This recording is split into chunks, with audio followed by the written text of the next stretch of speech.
देखो श्याम, ये तुम ठीक नहीं कर रहे हो। वो गाय मेरी है। हाँ, ये तो मैं जानता हूँ। मैं भला कब तुमसे वो मांग रहा हूँ? अरे वाह, गाय जब मेरी है तो उसका बछड़ा तुम्हारा कैसे हो सकता है? अरे वो तुम्हारे गाय का बच्चा नहीं है। देखो वो कितने प्यार से मेरे अस्तबल में सोया हुआ है। लेकिन गाय का बच्चा घोड़े के पेट से जन्म कैसे ले सकता है? ये मैं नहीं जानता। वो मेरे अस्तबल में है, इसका मतलब वो मेरे घोड़े का ही बच्चा है। ठीक है, तो फिर चल मुखिया जी के पास चलते हैं, उन्हीं से चल के पूछते हैं। अच्छा ठीक है, कल सुबह ही चलेंगे हम लोग।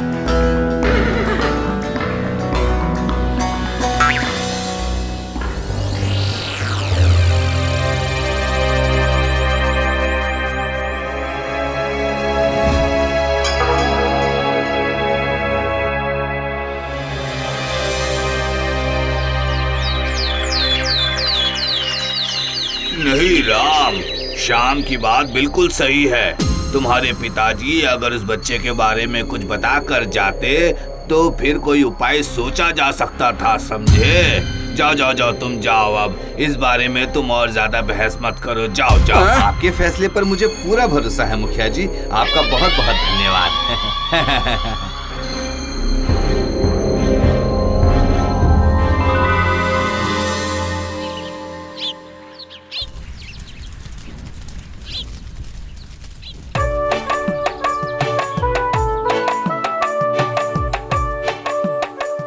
वाह वाह वाह वाह, प्याज के पकोड़ों की कितनी अच्छी खुशबू आ रही है। बरसात के मौसम में प्याज के पकोड़े, थोड़ा तीखा थोड़ा नमकीन। इसकी खुशबू से ही मन हो जाता है, मन हरा भरा। कौन बना रहा है ऐसे पकोड़े? वाह वाह, चलो चल के देखता हूँ मैं। खुशबू तो राम के घर से आ रही है। आइए कैलाश भैया, मेरी पत्नी प्याज के पकोड़े और खीर बना रही है। ये तो खुशबू से ही समझ आ गया बंधु। लेकिन भाई तुम ऐसे मुंह लटकाकर क्यों बैठे हुए हो? तुम्हारे घर से इतने अच्छे खाने की खुशबू आ रही है और तुम्हारा मुंह इस तरह से लटका हुआ है। नहीं कैलाश भैया, मुझे बहुत भारी नुकसान हो गया है।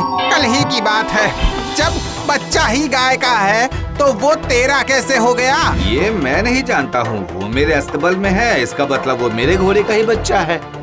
ठीक है, तो फिर चल मुखिया जी के पास चलते हैं, उन्हीं से चल के पूछते हैं। शाम की बात बिल्कुल सही है। तुम्हारे पिताजी अगर उस बच्चे के बारे में कुछ बता कर जाते तो फिर कोई उपाय सोचा जा सकता था, समझे?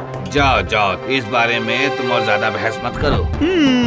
तुम एक बार जमींदार साहब के पास जाओ, देखो देखो वो क्या बोलते हैं, जाके देखो। तब तक मैं तुम्हारी पत्नी के बनाए हुए प्याज के पकोड़े खाता हूँ।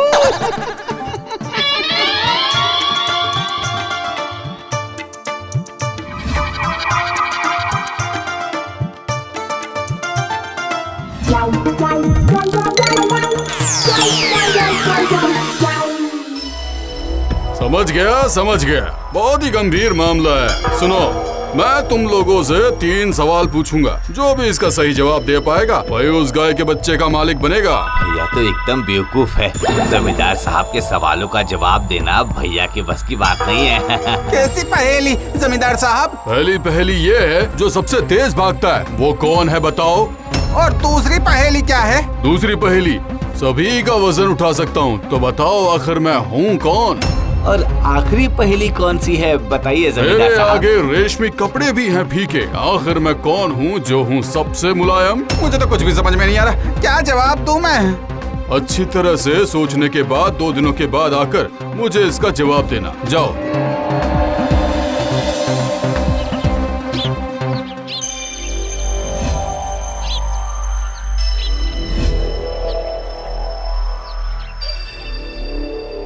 क्या जी, आप आ गए? जमींदार साहब ने क्या बोला? क्या बताऊं मैं, वो गाय का बच्चा अब हमें नहीं मिलेगा भाग्यवान, वो बच्चा अब हमें नहीं मिलेगा। जमींदार साहब ने 3 पहेली पूछी है, 2 दिनों के बाद उसका जवाब देना है। मुझसे तो वो पहेली हल ही नहीं होगी। एक बार बताओ तो सही, वो पहेली है क्या? क्या आप उसका जवाब दे पाएंगे कैलाश भैया? अच्छा, खाना खाए बगैर मेरा दिमाग काम ही नहीं करता है। क्या करूं, मजबूर हूं ना, समझे?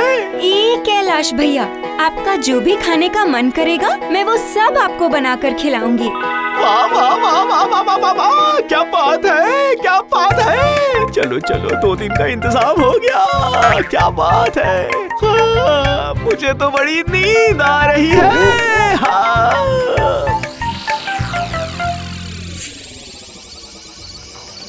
जमींदार साहब की पहली पहेली ये है, जो सबसे ज्यादा तेज भागता है। बताओ जरा कौन है वो? अच्छा भाग्यवान, तुम तो बहुत होशियार हो, तुम जरा इसका जवाब बताओ। अरे इसमें सोचने वाली कौन सी बात है? जमींदार साहब के रेस वाले घोड़े से तेज भला कौन दौड़ सकता है? सारी दौड़ में तो वही जीतता है।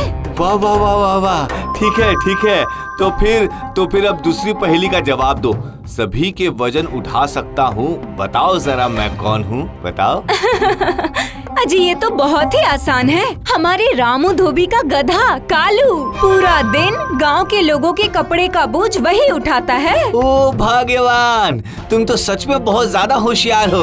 अब तुम ये आखिरी पहेली का भी जवाब दे दो। हाँ ठीक है। मेरे आगे रेशमी कपड़े भी हैं फीके, आखिर मैं कौन हूँ जो हूँ सबसे मुलायम? जरा सोच कर बताती हूँ। समझ गई, गद्देदार बिस्तर इतना मुलायम होता है कि सोकर उठने के बाद दोबारा नींद आ जाती है। शाबाश भाग्यवान, शाबाश। अब मुझे जीतने से कोई नहीं रोक सकता है।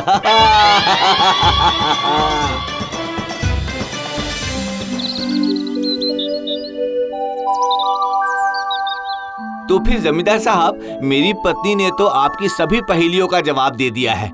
मुझे तो नहीं लग रहा है कि भैया इस पहेली का जवाब दे पाएंगे। लेकिन फैसला देने से पहले मुझे उसका जवाब भी सुनना पड़ेगा ना। अरे ये राम कहाँ रह गया? मालिक, अब मैं आ गया हूँ, ये देखिए। मेरे जवाब मेरे बदले कैलाश भैया देंगे। ठीक है, तो बताओ कैलाश, तुम्हारा जवाब क्या है? बताओ। हाँ, कितनी अच्छी खुशबू आ रही है। क्या? किस चीज की खुशबू? बढ़िया खाने की खुशबू।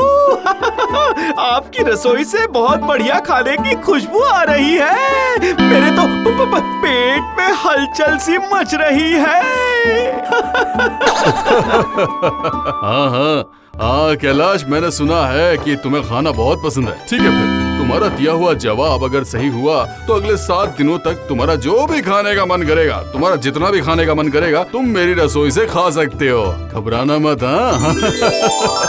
अरे वाह वाह वाह वाह वाह वाह वाह वाह, इतनी अच्छी खबर तो मैंने आज तक कभी नहीं सुनी है। चलिए जमींदार साहब, चलिए अब अपना सवाल जवाब शुरू करिए आप। जो सबसे ज्यादा तेज भागता है, बताओ जरा कौन है वो? बोलो श्याम। वो तो आपके अस्तबल का सफेद घोड़ा है मालिक। मुझे नहीं लगता है कि उससे ज्यादा तेज और कोई भाग सकता है। हाँ। और कैलाश, तुम्हारा जवाब क्या है? इसका जवाब गलत है जमींदार साहब। सबसे तेज गति से भागता है समय।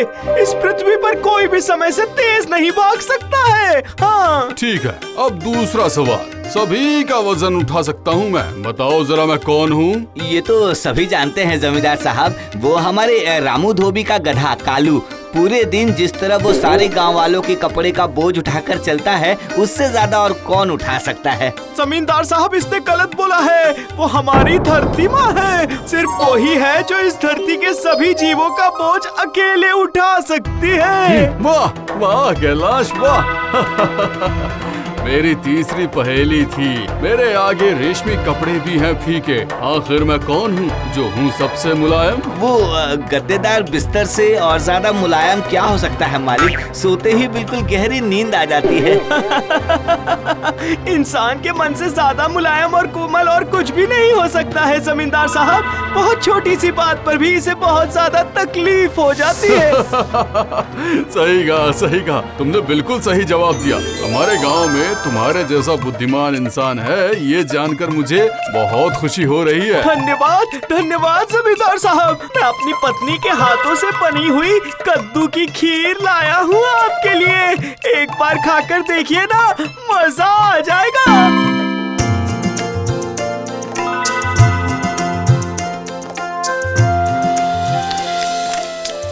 वाह वाह ये तो बहुत ही स्वादिष्ट है।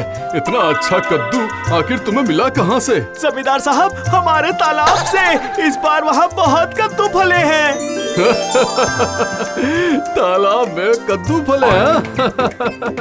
हट बेवकूफ, तालाब में भी कभी कद्दू फलते हैं क्या? कद्दू तो मचान पर उगते हैं। तो फिर घोड़े के पेट से गाय का बच्चा जन्म कैसे ले सकता है? हाँ, इसके लिए इतना सवाल जवाब करने की आखिर जरूरत ही क्या थी जमींदार साहब? ये तो सीधी सी बात है कि गाय के पेट से ही गाय का बच्चा जन्म लेता है, घोड़े के पेट से नहीं लेता है। ये तो सब समझ गए कि श्याम अपने भाई के भोलेपन का फायदा उठाकर उसे ठगने की कोशिश कर रहा है। तो फिर क्या जमींदार साहब, मुझे मेरे गाय का बच्चा वापस मिल पाएगा? जरूर मिलेगा राम, जरूर मिलेगा। कैलाश के जवाब से मैं बहुत ज्यादा खुश हूँ। इसने मुझे मेरी गलती का एहसास करवाया है। और कैलाश, अब से जमींदार के घर की रसोई सिर्फ 7 दिनों के लिए ही नहीं बल्कि हमेशा के लिए खुली रहेगी।